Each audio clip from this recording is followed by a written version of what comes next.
বিবিধ অনিয়মের গুঞ্জন নিয়ে দুর্যোগ আশ্রয় রক্ষণাবেক্ষণ কেন্দ্রের কাজ ধীর গতি। বিবিধ অনিয়মের গুঞ্জন নিয়ে দুর্যোগ আশ্রয়ণ রক্ষণাবেক্ষণ কেন্দ্রের নির্মাণ কাজ চলছে ধীর গতিতে। এই কেন্দ্রের পূর্ব নাম ছিল মুজিব কেল্লা।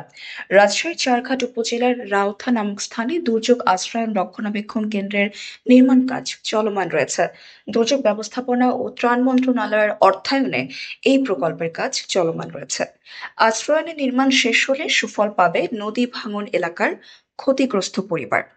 কিন্তু আওয়ামী লীগ সরকার ক্ষমতায় থাকাকালীন কয়েক দফায় কাজের মেয়াদ বাড়লেও নির্মাণ কাজ এখনো চলমান রয়েছে। চারঘাট উপজেলা প্রকল্প বাস্তবায়ন কর্মকর্তা পিআইও ফরহাদ লতিফ জানান, তিনি এই প্রকল্পের শেষ অংশে এসে নির্মাণ কাজের তদারকি করছেন। ইতিপূর্বে পিআইও শামীম আহমেদ দায়িত্বে থাকাকালীন সময় ওই প্রকল্পের নির্মাণ শুরু হয়। তবে অফিসের তথ্য মতে গত 19 ফেব্রুয়ারিতে মুজিব কেল্লা, যার বর্তমান নাম দুর্যোগ আশ্রয় রক্ষণাবেক্ষণ কেন্দ্রের নির্মাণ কাজ শুরু হয়েছিল। আগামী 2025 সালের 30 নভেম্বর এই নির্মাণ কাজ শেষ হওয়ার কথা রয়েছে। এই প্রকল্পের বরাদ্দকৃত মূল্য 8,11,76,000 টাকা।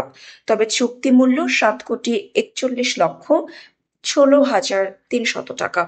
এই আশ্রয়নের 3 তলা বিশিষ্ট একটি ভবন রয়েছে। এই ভবনটি 16,200 স্কয়ার ফুট। এছাড়া একতলা বিশিষ্ট ক্যাটল শেড রয়েছে। এখানে দুটি কমিউনিটি স্কেপ থাকবে এবং 500 পুরুষ ও মহিলা আশ্রয় নিতে পারবে। এছাড়া গবাদি পশু রাখারও ব্যবস্থা রয়েছে। বিবিধ অনিয়মের বিষয়ে স্থানীয় বিভিন্ন শ্রেণী পেশার মানুষের সাথে কথা বলে জানা যায়, এই প্রকল্পে সরকারি বরাদ্দকৃত অর্থগুলো সঠিকভাবে ব্যবহার হয়নি। ভাগ বাটোয়ারাতে অনেক টাকা অর্থ আত্মসাৎ হয়েছে।